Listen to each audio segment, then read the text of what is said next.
Crime, Wine, and Chaos contains adult language and graphic content. Listener discretion is advised. How many licks does it take to get to the center of the Chaos Kids Club? I'm Amber. Ew. I know. I'm sorry. That's not. No, not that. And I'm Come on. Naomi. And this is Crime, Wine, and Chaos.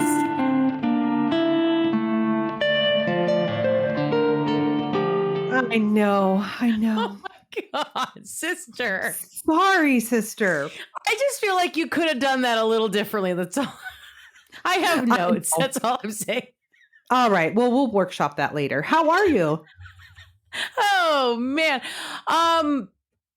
I mean, it's only been a few days since we recorded an episode together. Not much has changed. Hey, I do have one piece of great news. Okay, great. We finally got a new dryer today. That is great news. Yeah. Oh, Poor Trinity was hauling our towels and stuff over to our parents' house and doing laundry over there the last couple of weeks so that we would at least have clean towels.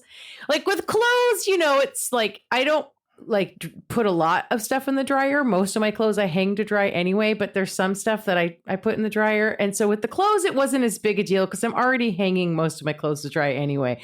But towels, you can't hang towels to dry.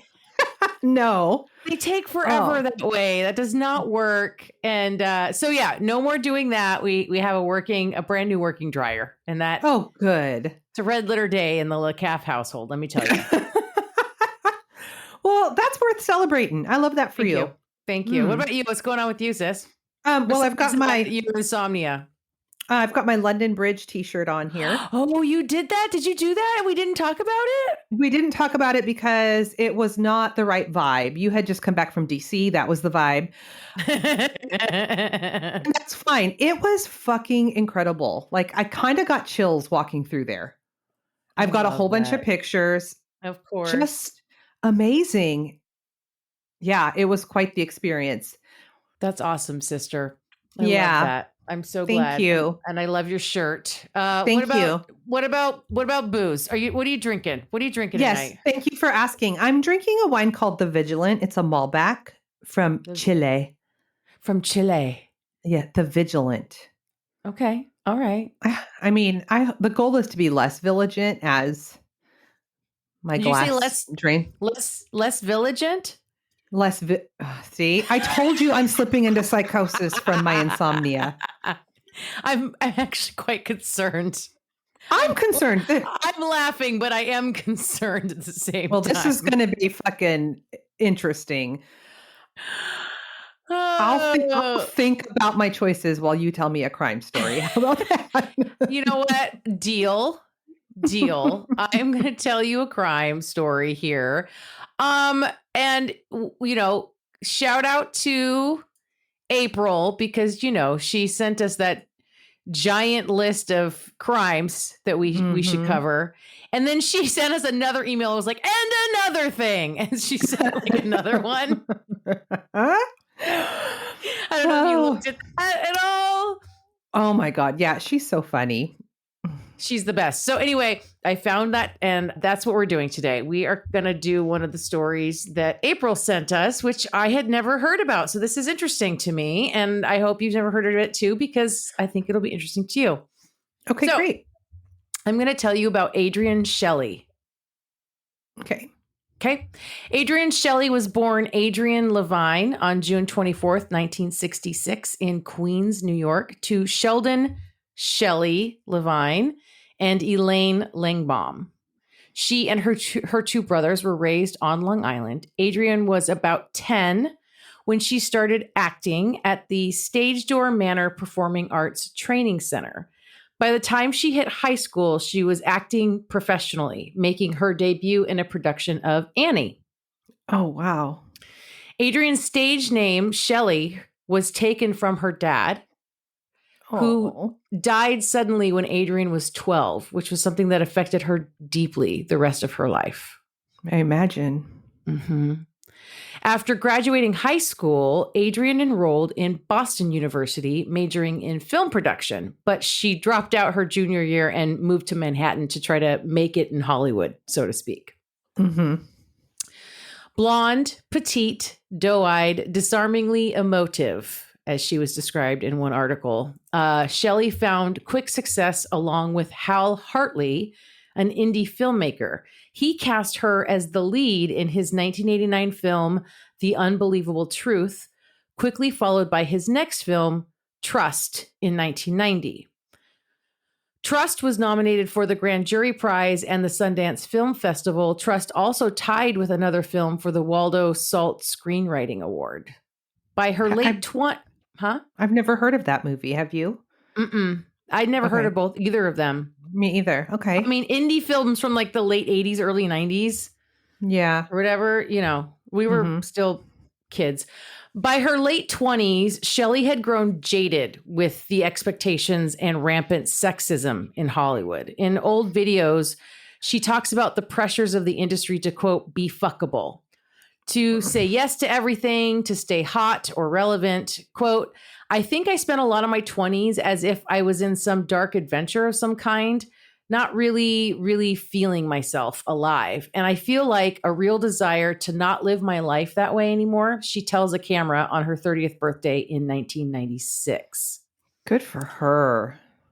She helped found a theater company and started writing her own material, staging her first short play in 1993. But Adrienne's greatest desires were to find a life partner and to become a mother.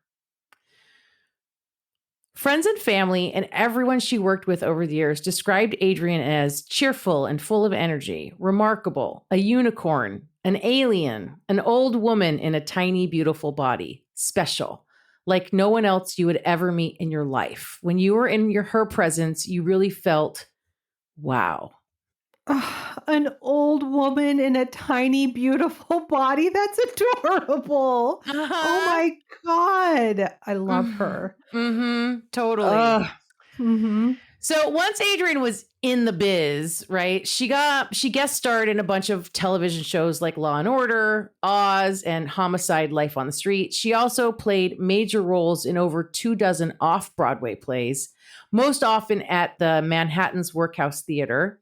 She also appeared in the film Factotum, starring Matt Dillon, in 2005. Wow. Okay.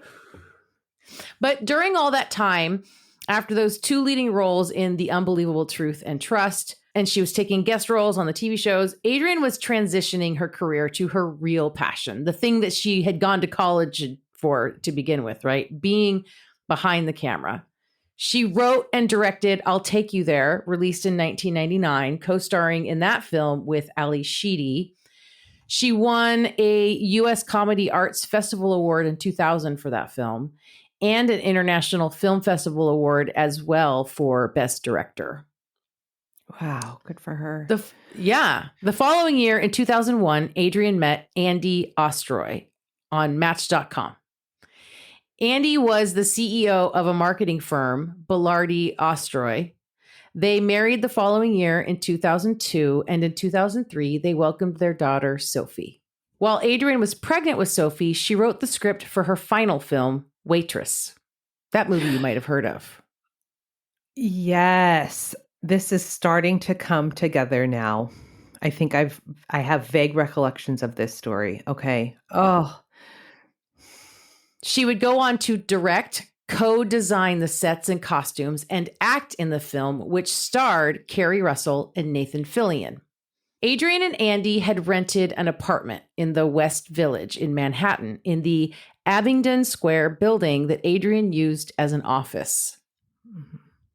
At 9:30 a.m., the morning of November 1st, 2006, Andy dropped her off there to work for the day.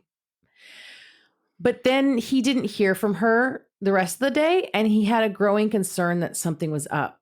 So when he got to the building around 5:45 that evening, he asked the doorman to go up with him to check on her.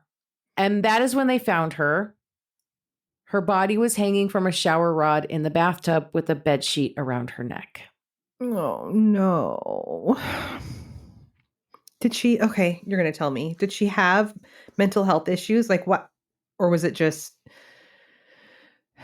Okay, no, sorry, go ahead. You're going to tell. I need to know now. Well, no, because you said he was concerned, but like if she's getting in the zone and she's working, like, was it abnormal? Sure. I think the way that it read was that, yeah, it was abnormal not to hear from her at all during the day. Okay. An autopsy showed that she had died from neck compression. And even though the door was unlocked and money was missing from her wallet, the police decided that Adrienne had died by suicide. And Andy was not having it. Good.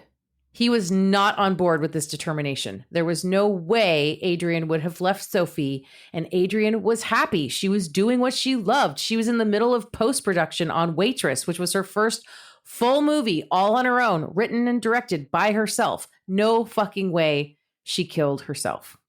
Mm-mm. Andy would not stop harassing the police about this until he got them a few days later to come back out and re-examine the bathroom. And that is when a shoe print was discovered. It was in the gypsum dust next to the toilet, and it perfectly matched shoe prints left behind in another area of the apartment building by construction workers who had been working in the building the day Adrienne died. No. The police quickly narrowed in on a suspect, Diego Pilco, who was 19 years old and working construction for Bradford General Contractors, who had been hired to do the work on the apartment building where Adrienne kept her office. Pilco was an undocumented immigrant from Ecuador. He was arrested on November 6th. That's 5 days after Adrienne's murder. In 5 days, they went from suicide to arresting someone. No shit. That's not much of an investigation. Anyway, Pilco confessed on tape to attacking Adrienne and then staging a fake suicide to cover it up. Were there any signs of sexual assault? Like no, what? Not that I did not read about any signs of sexual assault anywhere. Just, there was money missing. Okay. So in this, yes, there was money missing from the wallet. So in this first confession, he claimed that Adrienne came to where the workers were working and demanded that they be more quiet. They were too loud. Mm-hmm. And Pilco threw a hammer at her, but then he got worried that she might call authorities and he would be discovered as undocumented and be deported. So he followed Adrienne back to her apartment, and just as she was getting to the doorway of her apartment, Pilco tried to grab her. She slapped him, and so he punched her in the face. He claimed that she fell to the ground, hit her head, and fell unconscious. I have so many questions.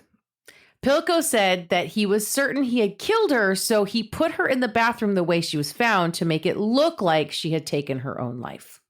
Wouldn't she have markings on her face from being punched? Yep. Okay. And isn't it like a group of construction workers? Nobody saw this?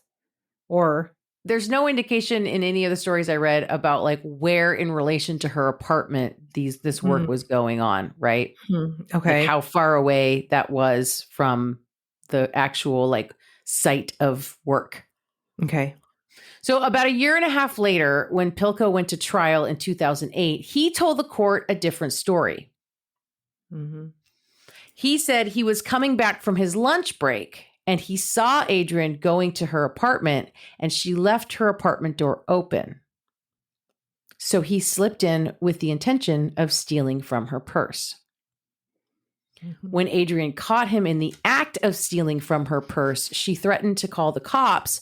So Pilco grabbed the phone, then covered her mouth to muffle her screaming. It seems he rendered her unconscious in this process and then wrapped the sheet around her neck and hung her in the bathroom. Again, still to make it look like she died by suicide. Right. I mean, that version sounds more plausible, but why such a different version? You'll never get the answer to that question. What the fuck? Okay. So the second version was probably closer to the truth, and it was consistent with the physical evidence. Adrienne had no shoes on when she was found, and her shoes had no dust on them, which they would have had if she'd been anywhere near the construction site. Mhm. Also, the medical examiner had determined that Adrienne was still alive when she was hanged. She also had no head injuries, and the cause of death was definitely the compression on her neck. Prosecutors opted to offer Pilko a plea bargain, offering the charge of first-degree manslaughter rather than charge him with murder and have a jury hear Pilko's first story and then let him go. So he was sentenced March 1st, 2008, with 25 years without parole. And because he's undocumented, upon his release, he will be deported back to Ecuador. Jeez. Adrienne's friends and family said in court that day that they would never forgive Pilko. Andy said in part, quote, "You are nothing more than a cold-blooded killer." And he also said that he hoped he would, quote, rot in jail. He said, "Adrienne was the kindest, warmest, most loving, generous person I knew. She was incredibly smart, funny, and talented. A bright light with an infectious laugh and a huge smile that radiated inner and outer beauty. She was my best friend and the person with whom I was supposed to grow old."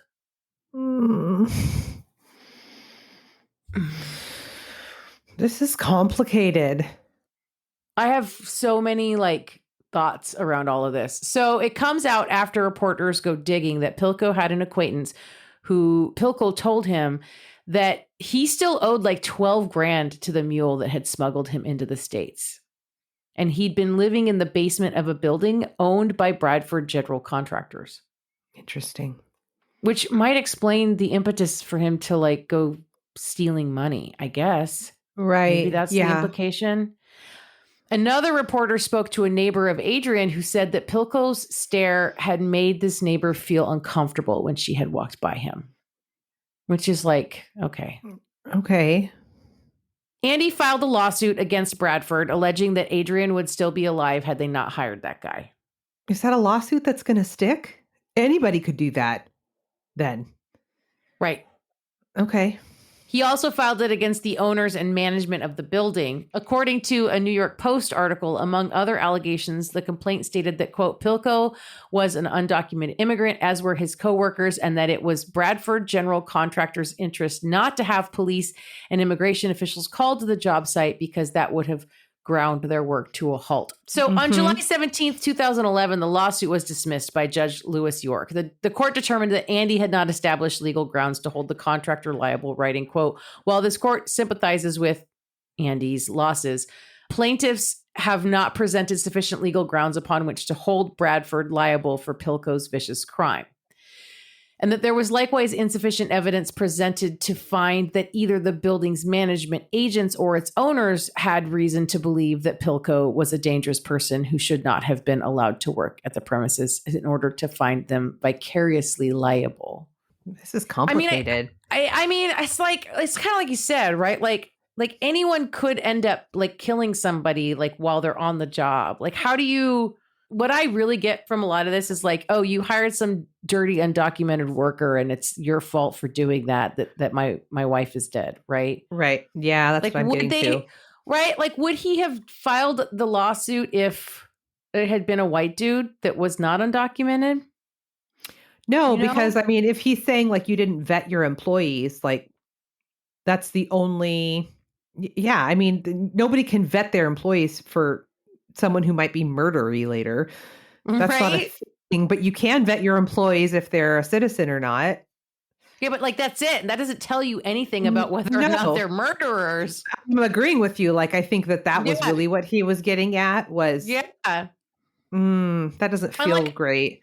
No. And I don't want to judge this guy because people do all kinds of things when they're grieving, and he lost his wife and the mother of his child. And it was, horrific. And he found her and oh my God, I cannot imagine. Yeah. And also of course he sued everyone and their mother, because when you file a lawsuit, you just name everybody you can possibly name and see what gets stuck, which one sticks. You know what I mean? So it's whatever. Right. But yeah, I don't like the way that was argued. But Andy did start the Adrienne Shelly Foundation, which is a nonprofit organization that awards scholarships, production grants, finishing funds, and living stipends through its partnerships with academic and filmmaking institutions, NYU, Columbia University, Women in Film, IFP, AFI, Sundance Institute, Tribeca Film Institute, and the Nantucket Film Festival. One of its grant recipients, Cynthia Wade, won an Academy Award in 2008 for Freeheld, a short subject documentary that the foundation had helped fund.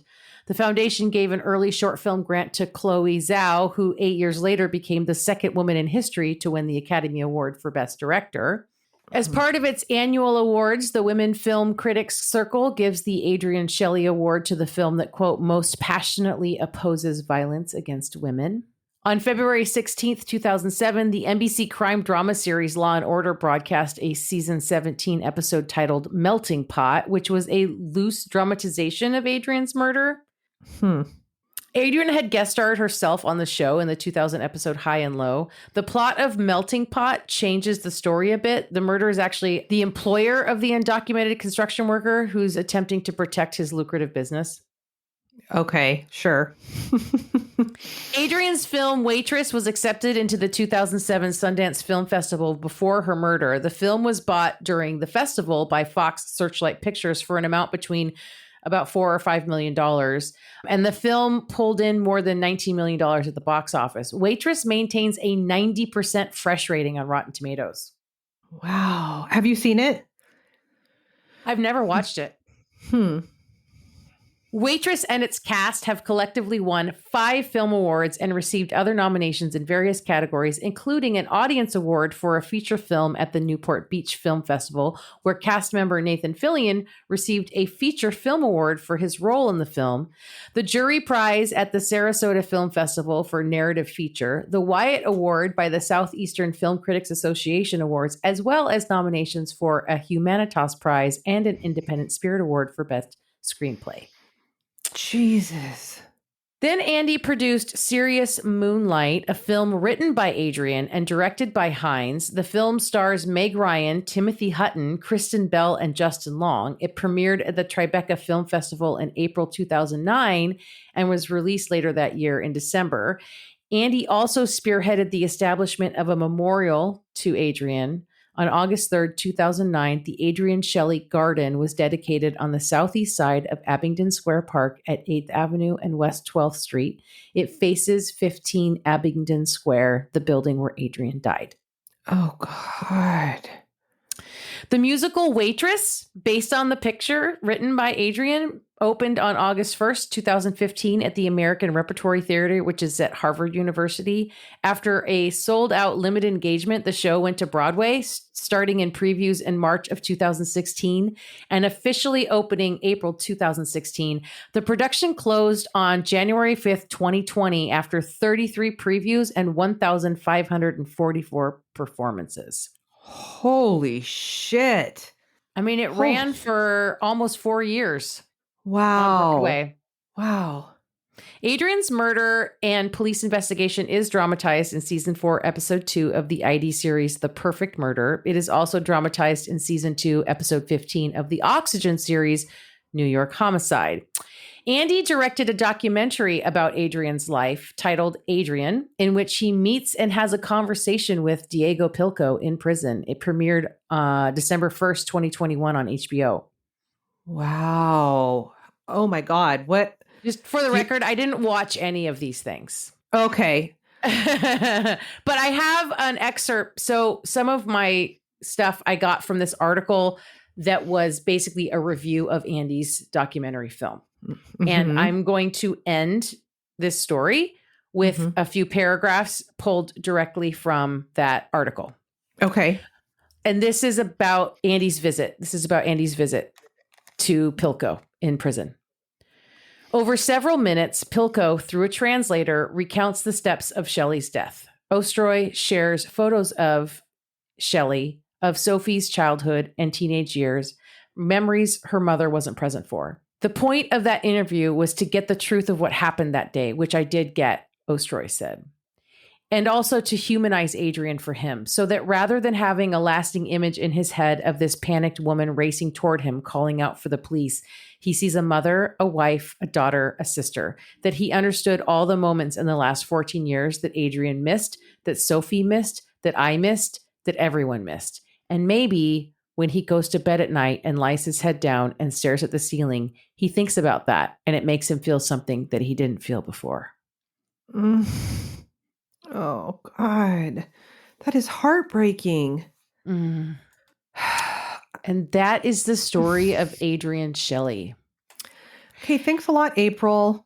Yeah, God. thanks, April. That was a big fucking bummer. I really got a sense, like, especially in that last article and the fact that, like, Andy did this documentary film that was released on HBO in 2021, which means he was working on it for probably a couple years. But like, that means that, like, 15, 16 years have gone by and he is still so raw. So yes, raw. Thank you. That's the word.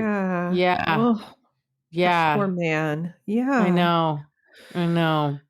That is devastating. Now I want to see that movie.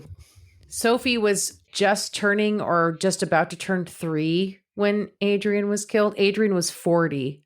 Wow. I was trying to do quick math when you were just going through kind of the timeline of her life. And I was thinking that was a much later in life child, not for today's standards, but I think that means she would have been like 36 or 37 when Sophie was born, something like that.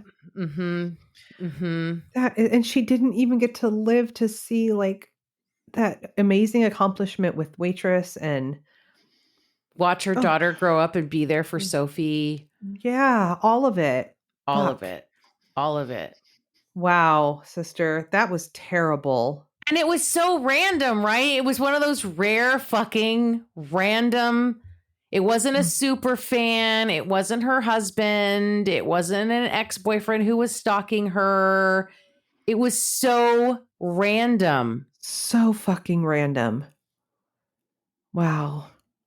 I do wonder though. I mean, this kid was like 18, 19 years old. He was an undocumented, like clearly he didn't speak English because even in the documentary, like 16 years later, they, to have that visit in prison, Andy had a translator with him. So I just, like, did they have any other evidence besides the shoe print and his supposed confession? I was thinking the same thing. And why such a different story than what I don't know. I know. I feel the same way. I don't want to upset people because I'm sure that, there are people that are just like convinced. I mean, I think about somebody like Andy, who's clearly convinced, like, this is the guy and this is my justice. Right. And we've done so many stories, Amber. We are true crime fanatics. Like, we've been down these rabbit holes and like the cops get it so wrong all the time. I mean, these cops were going to call it a suicide 5 days before they picked that kid up. I know. It just, I don't know. It doesn't sit right? It doesn't sit right. No. I mean, I'm not saying definitively like this kid didn't do it. I don't feel good about 25 years in prison with nothing but a shoe print and like a confession in Spanish. And were they only, do you know if the construction was just in like common areas or was there any reason for them to have been in that apartment? I did not get details on that. But it didn't sound like they were doing construction in their apartment. No, it sounded like they were doing construction maybe on an empty apartment or a common area, but not in Adrienne's apartment. Right. That's not where they were doing the work. I'm just wondering, even if they were doing things where they had to access electrical or plumbing or something, if they had reasons to be going inside of people's apartments for any reason, like if he could have been there on a previous day and that's why his shoe print was there. I don't know. Oh, I hear what you're saying. Or like, was he the only one that had that shoe print? Like, I don't know. Yeah. God, like, did this kid take the fall for somebody else because he was scared and didn't speak English and he just confessed to go along? I don't know. I want more evidence than that. I don't like it, but I don't like it either. Damn, sister. Wow. Okay, well, fuck. There you go. There you have it. Thanks do you have for some that. chaos for me? I do. And again, like you and I keep like loosely having similar themes in our stories. It's almost like we're related. Almost. This one also has a Hollywood theme. Oh. So I'm going to tell you a little tale about a guy named Zach Horowitz, who also went by Zach Avery. This sounds familiar. Okay. All right. So Zach Horowitz grew up in Florida. Here we are, Florida. Hi, Florida. Florida.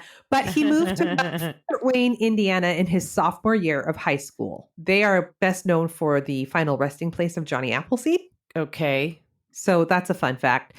You know, side note about Johnny Appleseed, he ended up being like kind of vilified because he ended up playing a huge part in the reason why ultimately like Prohibition won, because he was like spreading like crab apple seeds everywhere. And the only thing you can make with crab apples is like hard apple cider. And then it turned everybody into drunks. And all the ladies were like, I hate my drunk husband. We need to outlaw booze. And that sounds like its own chaos story. Kinda. God. Sorry, Johnny Appleseed. No. Where was this again? Fort Wayne, Indiana. Fort Wayne. Okay. Mm-hmm. So Zach moved there his sophomore year of high school. Sort of a all-American white bread type of place, right? Mm-hmm. So Zach's high school friend Derek says that Zach grew up in a really nice part of town, in a nice neighborhood, in a house that was brand new at the time. Zach and Derek played football together, and they were fast friends. Another friend, Chris, was one of Zach's high school friends. He says that Zach's family was very well off. His stepdad was an executive at a computer components factory. And in addition to their family home, they also had a vacation lake house. Fancy. So he is very popular at Fort Wayne Carroll High School. He's athletic and handsome and just a super fun person to be around. His senior year, he's homecoming queen. He's voted for best body. King. You said queen. Queen. Fuck. Yeah. Sorry. Okay. I was like, get it. That's awesome. No judgment. Sorry, King. But no. So when I heard this today, voted for best body. Do you remember? Like, that's so fucking inappropriate. But how they would do that in the yearbook, like most attractive, most likely to succeed. I got one of those awards my senior year. What was it?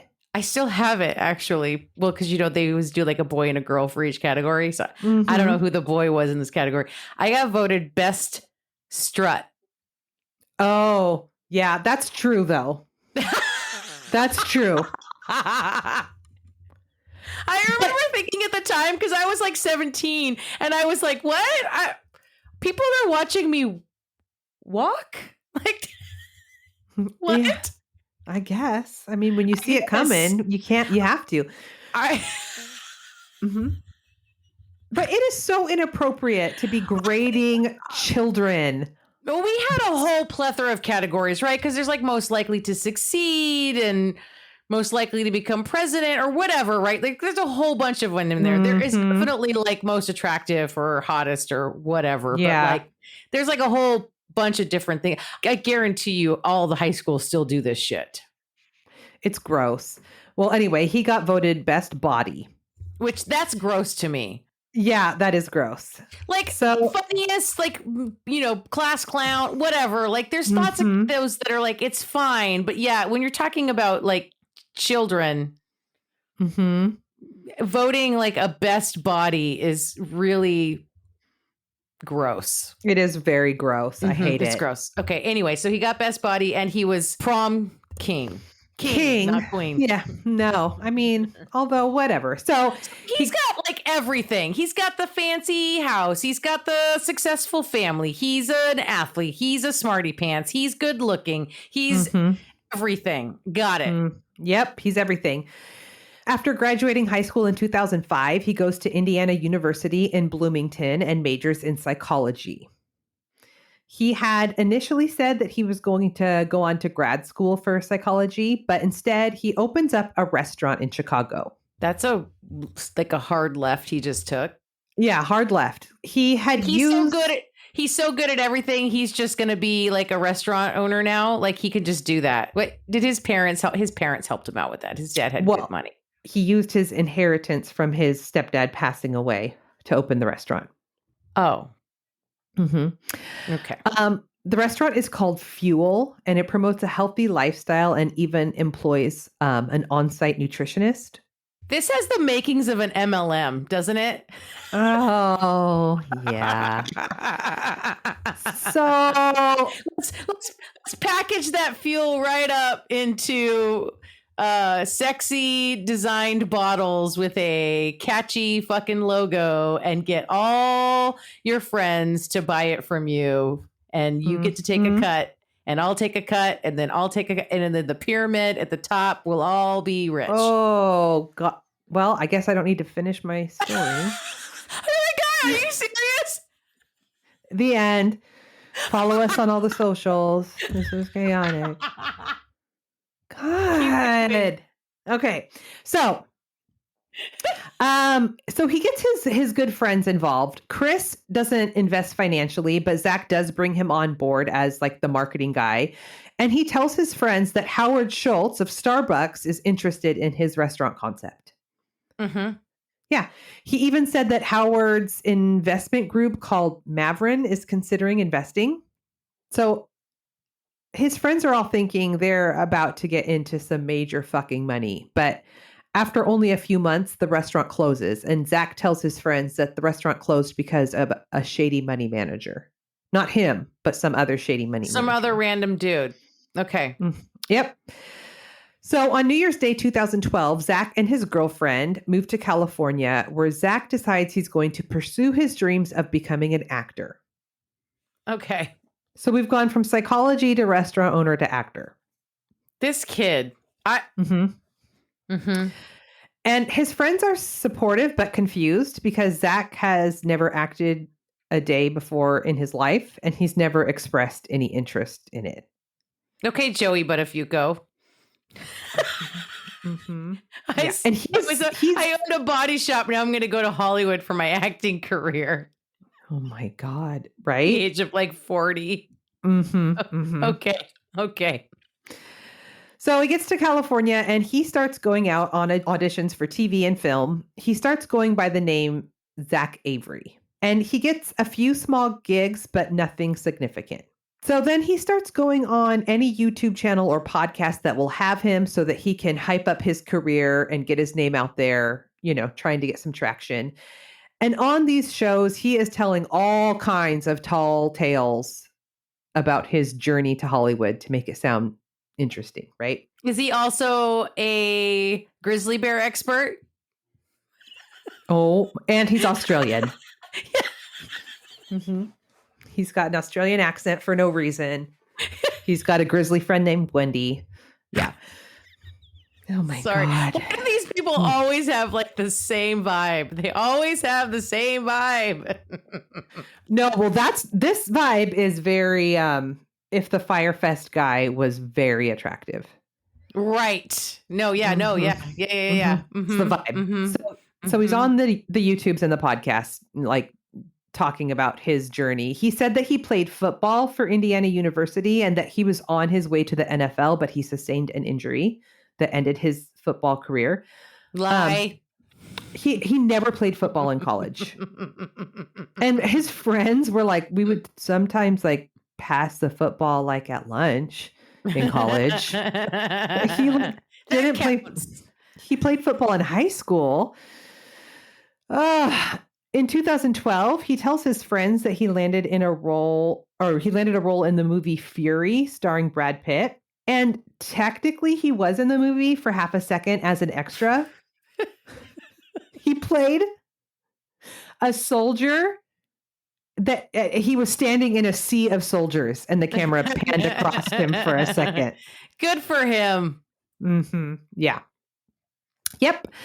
He then forms a friendship with a couple of aspiring filmmakers, Diego and Julio, and they join forces. And in 2013, they start a company called 1 in a Million Productions. because this name came from Zach's favorite saying, which is, quote, "When the odds are 1 in a million, be that one." That should be embroidered on a pillow. Okay. Good vibes only, guys. Good vibes only. Good vibes. Oh my God. You know what? Okay. Total side note. Do you remember when we were little, mom and dad had those pillowcase sets and it said, "I have a headache" on the lady one, and the husband said, "I have an aspirin"? Yes. I only just realized recently that that was like a sexual innuendo. You just now got that? Oh, yeah. Little me was like, "Oh, she has a headache." But if I recall, he had like a wink, wink face, like, "Oh, I can take care of that." Yes. I just now got that, like recently. Oh, sister. Oh my God.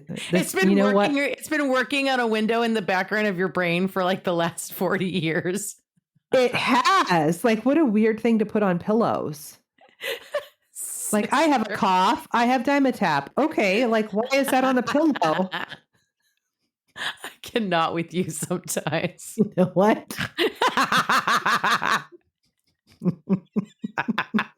Fuck my life. So I cute. told you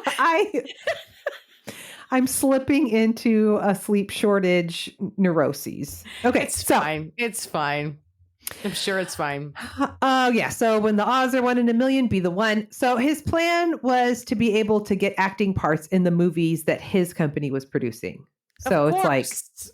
I can't get Obviously. acting gigs, so I'm going to make my own movies so I can be in them. Yes. Yeah. So the first film produced by 1 in a Million is a 20-minute short called The Laughing Man. And Zach plays the main character, who is this dude locked in a mental health hospital, aka the Laughing Man. And he's seeking revenge on the doctor that put him there or something. Okay. Yeah.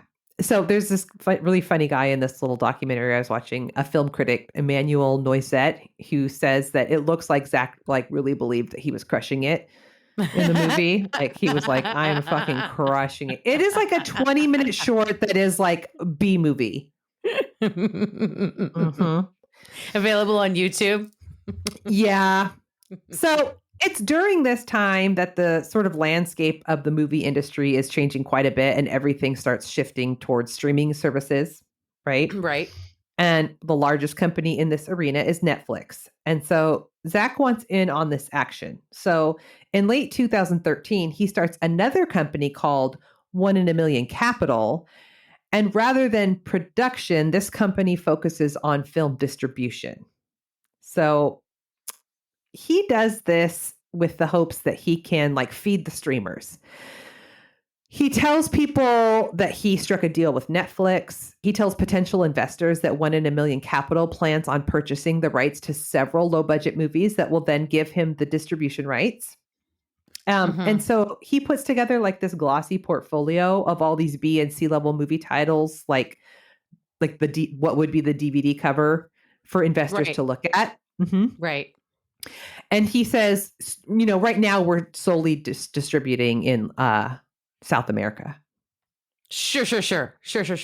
Which of course makes it impossible for investors to really, or difficult for them to check and see if any of these movies are actually streaming in South America. Right. Because he doesn't currently have the funding to purchase any of these films. So he starts hitting up his old friends. Yeah. And his friends who are still back home in the Midwest, they believe that like their friend is fucking crushing it in Hollywood because he's posting on social media that he's starring in movies with Brad Pitt and that he's struck a deal with Netflix. He's even like posting himself flying to film festivals on private jets and like all this crazy shit, right? Mm-hmm. So he heads on back to Fort Wayne, Indiana to hit up his friends looking for investors. And what he does is he writes promissory notes with a 45% return. So after he successfully distributes the film, they'll get a 45% return. Stop it. Mm-hmm. That's not... Okay. Well, let's just hold on here. Hold on. So after a year, an annual report goes out stating that the business is thriving, all is going well. And as far as his friends know, it's all good. They did receive their money back with the 45% initially after the first year. So he goes back to his friends, and 4 of them start up a new company called JJMT Capital. Okay. And this is the first letters of each friend's name, Jake, Joe, Right. Matt. And are you familiar with this? No, I figured that. Oh, well, I just now figured out a 20-year-old pillowcase. So, look, I knew that there was a pyramid scheme involved like 15 minutes ago. Look, I can't, you know what? I can't, it's just my brain just works that way. I don't know what to tell you, sister. Well, the slow skis can join me. Let's keep going. Okay, so they get an office space. You just go ahead and take a nap. I'll keep telling the people that are still listening. So they get an office space in Chicago. I am not going to sleep in front of you. That would just be cruel. Turn your camera off. I know, right? It's like eating a cheeseburger and someone's on a diet. Like, oh, good for you. I bet that feels fun. Oh my God. I would be so jealous. Okay. So they get office space in Chicago, and over the next few years, they get hundreds of thousands of dollars, even actually into the millions, convincing more and more friends and family members back home to invest. Again, longtime friend Chris declines to invest after the restaurant debacle. He thought it was best not to mix business and friendship, but he does know several of their friends' parents who invested their retirement or their entire life savings. Yeah. We got a little mini Madoff here. Mm-hmm. Yep. Pretty soon he has hundreds of investors nationwide, and he has brought in $485 million. Holy shit. Yeah. What did he do with this money? Oh, thank you for asking. He buys a house in Los Angeles with a wine cellar and a movie theater. He takes trips. He buys a yacht and several cars. He marries his girlfriend that he moved to California with at the Four Seasons in LA. And for 5 years, he is living his very best life. What about his 3 co-founders of this company? Where they living the high life too? Everyone's living the high life. Yep. But eventually it catches up to him because investors were not getting good on their returns. So I admittedly didn't fully understand like the mechanics of a Ponzi scheme, which is what this is. And I get it now, which like one of the FBI people was like, mathematically it has to end because it requires an infinite amount of investors for it to continue to work, right? Yep. Like new investors pay old investors and then new investors pay old investors. So when he gets to this 485 million and there's not new investors, like it was working up until then. He was paying people back and 45% and all the things, but that would have to go on exponentially. He wasn't generating any funds because they weren't doing any work. They weren't doing the thing that they were supposedly investing in them doing. No, they were not. Nope. So then his investors start getting emails saying that they're coming from Netflix and that things are just like on hold, right? Uh-huh. Yeah. By late 2019, of course, the inevitable happens and he's completely out of money and the Ponzi scheme is crashing down and he's unable to make good on the promissory notes and he owes over $230 million in these notes. Whoa. That is insane amounts of money. Insane amounts of money. Yeah.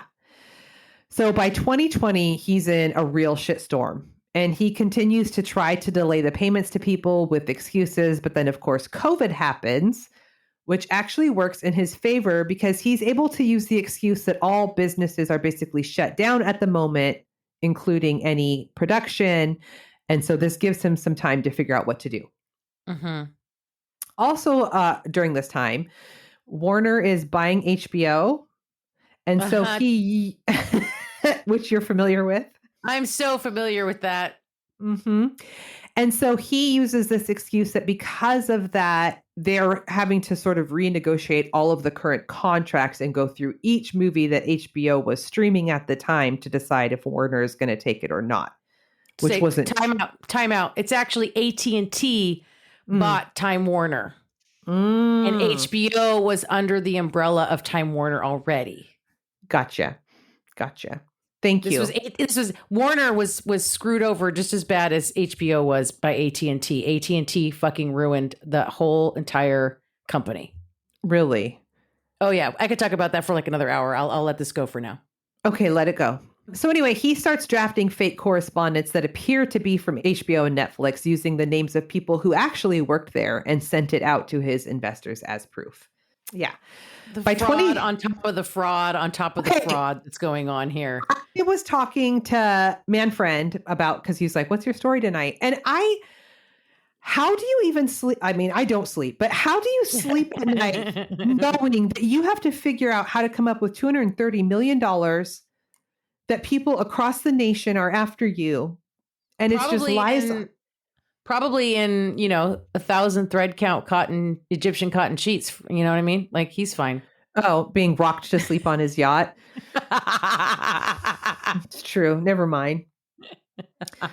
Fuck. I mean, at some point, you got to just start selling shit, right? Like, why isn't he selling his shit? I don't know. But like, even like when this started, like, what's your long-term plan here? Right. Like, did he think that maybe that was going to happen and then it wouldn't be a lie? I mean, I don't know. Don't know what the long-term plan was. By 2021, several of his investors, including some of his friends, are tired of his excuses. And so they bring it to the attention of the authorities. And on April 26th, 2021, he is arrested. He doesn't act surprised or even ask why he was being arrested. He's just like, yep. Hey, good to see you. Come on in. Yeah. I'm waiting for you. Yeah. Right after his arrest, his wife filed for divorce because apparently she didn't realize. She didn't know that it was all him just being a scammer? I don't think so. How do you live with somebody? Okay, I understand not knowing that your partner is off like murdering people because we've covered stories like that. You know, they keep that all separate, whatever. Clearly, this kid is like some kind of sociopath or something because he's got like the charm and right? Because like, how else are you scamming that kind of money without being like a really good liar? I mean, that means that she's been sleeping next to this guy every night for years, thinking she knows this guy, and he's a fucking slime ball. Yeah, I know.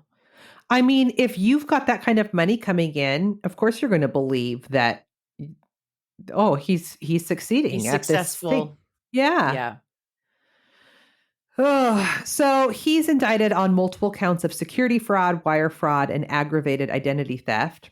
A court affidavit from the FBI dating April 2021 reads, quote, "In reality, neither Zach Horowitz nor 1 in a Million Capital ever engaged in any email correspondence with Netflix or HBO, nor did 1 in a Million Capital ever have any business relationship with Netflix or HBO at all." Like they didn't even try to have a business. No, from the very beginning, here's the films I'm buying and I'm going to distribute. It never happened. None of it. So he entered a plea of guilty on the securities fraud in exchange for the other charges being dropped. He was given a 20-year sentence. A class action lawsuit was filed against JJMT, but they claimed that they were also victims of Zach's and they had all been financially wiped out. So they were like, it sounds like...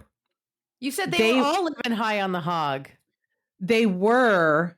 So he was like the main guy at the top. And then he convinced JJMT to form as their main investment group, I think to get clout that like, to encourage other investors to join because like, look, I have this investment group. But they didn't know that he wasn't pitching distribution to Netflix and HBO either, according to them. I don't know if that's true or not. One of them, I think the T in JJMT dipped out and left like a few years before all this went down. So anyway, they were not charged. And according to them, they didn't know that they were also swindled. Okay. I'd like to see what kind of boats they own, though. They said they're all totally financially wiped out. Like they're fucked. I know. Okay. So that's Zach Horowitz, a.k.a. Zach Avery, and the Ponzi scheme. You know, the whole time I kept thinking back to what you were saying about how he grew up and like how attractive he was and how he was like best body. He was, you know, homecoming king and, you know, he played sports or whatever. And he's that kind of guy. He's that kind of mediocre white guy who's like attractive. And so lots of life pre like adulthood was really fucking easy for him. And then he went out into the real world and realized he didn't actually have smarts or skills because he never developed any of that because everything else came so easy to him. Right. And then he had to use the only thing he had, which was his charm, to fucking scam people because he didn't actually have anything to offer in exchange for money in the way of skills or services. Right. You know, I also think it's very interesting, like talking about how he's possibly a sociopath, that he chose to major in psychology. I thought that too. As soon as you told me that that's what he chose to go into, I was like, that's an interesting choice for somebody who never probably like had any interest in that before. Like, why are you doing that? So that you can learn about people's psyches better, so that you can better manipulate them? Maybe. I don't know. It's very interesting. Oh, Ponzi scheme. Sister. I mean, it sucks because, you know, none of those people are ever going to get their money back. No. And some of those people, it was their retirement funds. I know. That fucking sucks. That's so shitty. That is so shitty to do to people. But also, like, this is a lesson in like investing, right? Like if it sounds too good to be true, it usually fucking is. Right. And you should never like take all your fucking money and put it into something that you don't like, that you haven't fully fucking vetted. No. You know? I know. The thing is like he started with his friends and his friends' parents, his childhood friends who trusted him. I know, which is so fucking sinister. And there's several of very close friends, like they majored in business and some of them were like finance guys. And so then when they were vouching for him to other people, it was like, oh, well, this guy, like one of them worked at like JP and like, so of course, that's the other thing is like their reputation was like, you fucker, like this is my career as a finance guy and I'm vouching for you. And, you know. Yeah, but like how good were they at their jobs? I mean, all these guys were in their 20s when this happened, right? Yeah, they were. Well, speaking of vetting your investments, I mean, join the Chaos Kid Clubs for just $5 a month. That's an investment that you can count on. The return on your investment by being in the Chaos Kids Club for $5 whole a month is immeasurable, really, because you get an extra hour with us every month.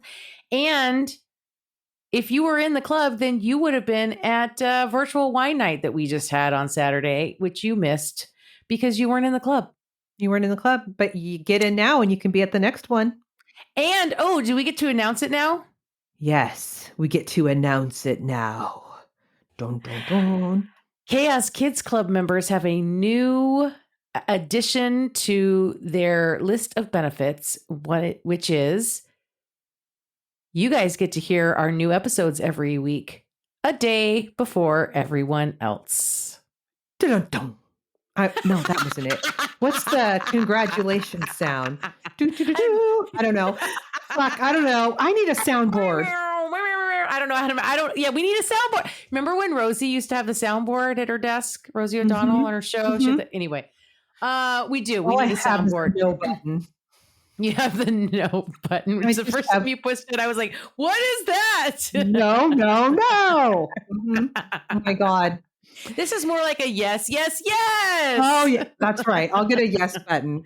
Great. You know what? You guys, we're on all the things, Facebook, Insta, X. We're on the TikTok. I'm on the TikTok. I'm on the Twitter. I'm sorry, X, whatever. You can go find us in all the places. If you want to, send us suggestions, feedback, love letters, hate mail, you send it all to the Gmail account. It's crimewineandchaos@gmail.com. Amber will read the love letters. I'll read the hate mail, and we'll probably respond no matter what. So give us a shout out. Give us a rating wherever you're listening. Give us a rating. If you're on an Apple product, go to the podcast app and write us a review. We love a review. Love it. Unless it's not a good one. Yeah. Well, I mean, be honest, but please. Gentle. Honest, but gentle. It just remind me. It's like parenting, firm but kind. I was just thinking of that scene in The Princess Bride when he's like, be honest. It's for posterity. Right. As he's just tortured him. Okay, that's all we have for you guys today. Sister, that was so chaotic. Chaotic. Goodbye. I love you. Bye. Love you. Bye.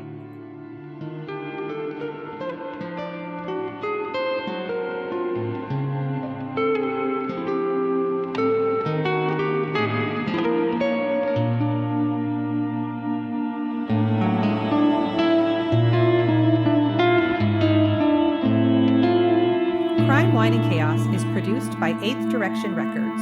Artwork by Joshua M. Davis. Music by Paul Abner. If you would like to support the show, you can visit our Patreon page at crimewineandchaos.com/Patreon. Cheers! It's not 2019. We'll get to that.